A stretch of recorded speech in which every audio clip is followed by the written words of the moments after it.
He wasn't a threat. Just a man driving home after a long shift, humming along to the radio. But to the police who pulled him over that night, his size and his skin color made him dangerous before he even spoke a word. Within moments, flashing lights turned into shouts, fear turned into violence, and a family's world began to crumble right there on the pavement. They didn't see a father, a husband, a veteran who had served his country with honor. They only saw what they wanted to see, a fat black man they thought they could intimidate. But what they didn't know was that the man they were manhandling wasn't just any civilian. Beneath the calm exterior was a decorated Delta Force commander, trained, disciplined, and more dangerous than they could ever imagine. That night, they picked the wrong man to dehumanize. And what happened next changed everything. Where are you watching this story from tonight? Caleb Turner wasn't a man who looked for trouble. At 40, he'd lived a life built on structure, respect, and quiet purpose. A former Delta Force commander, he'd spent years serving his country in silence, doing the kind of missions no one talked about but everyone depended on. When he retired, he left that world behind and returned to his small hometown in Mississippi, determined to live simply, just a husband, a father, and a mechanic with grease-stained hands and a heart that finally felt at peace. His days started early. Coffee before sunrise, gospel music in the background, and the hum of engines in his workshop. Locals trusted him. Kids from the neighborhood hung around his garage, learning how to fix cars and, sometimes, how to stay out of trouble. To them, he was more than a mechanic, he was a mentor, a protector. At home, his wife, Tasha, kept things light with her teasing jokes, while their daughter, Layla, brought laughter into every room. For the first time in years, Caleb felt grounded. Safe. But small towns have long memories, and not all of them are kind. He'd noticed it lately, the stares at the gas station, the way some officers' eyes lingered when he passed by. He told himself it was nothing. Just old prejudice trying to find a new excuse. Until one night, on a dark stretch of road, those stares turned into flashing lights, and everything Caleb thought he'd left behind came rushing back. The night was still when Caleb Turner left the diner. He'd stayed late, helping a friend fix a broken-down truck in the parking lot. The air was heavy with summer heat, and his only thought was getting home to Tasha and Layla before they fell asleep. He didn't notice the patrol car at first, parked across the street, headlights dimmed. It was only when it pulled out and started following him that a familiar tightness built in his chest.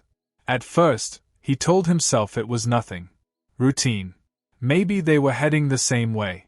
But then the lights flashed red and blue, cutting through the dark like a blade.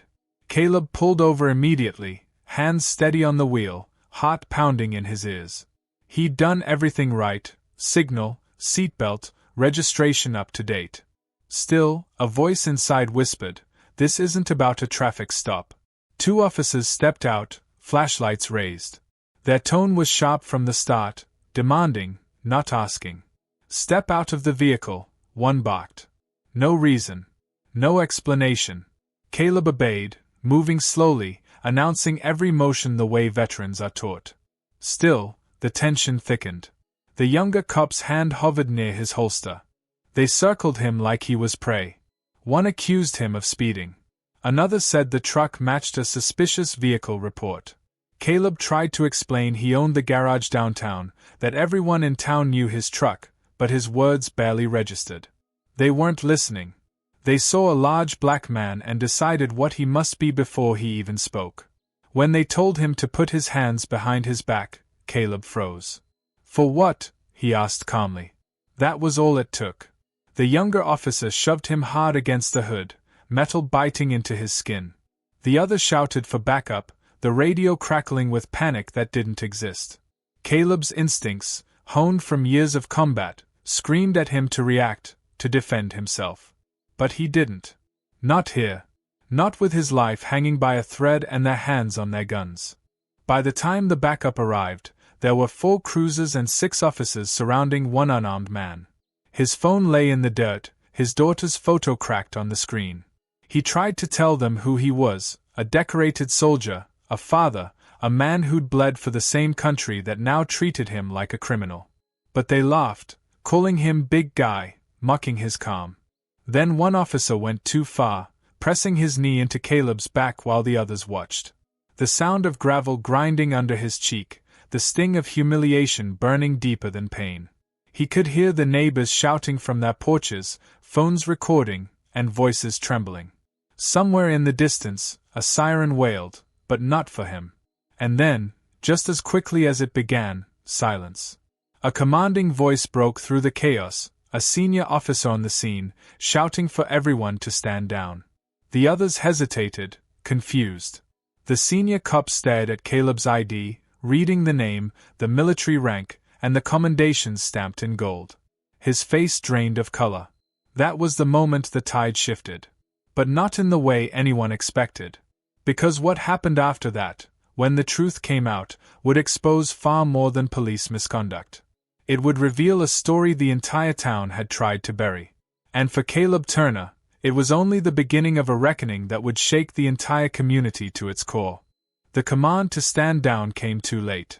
By the time the senior officer reached them, Caleb was already on the ground, his face pressed into the dirt, breath shallow beneath a stranger's knee. His wrists ached from the cuffs digging into his skin, his vision swimming from the weight on his back. The sound of his own heartbeat roared in his ears, fast, unsteady, desperate. He'd been trained to stay calm in chaos, but this was different. This wasn't a battlefield. This was home. Then came the flash, someone's phone light cutting through the dark, recording everything. Voices shouted from the edge of the road, some begging the officers to stop, others too afraid to move.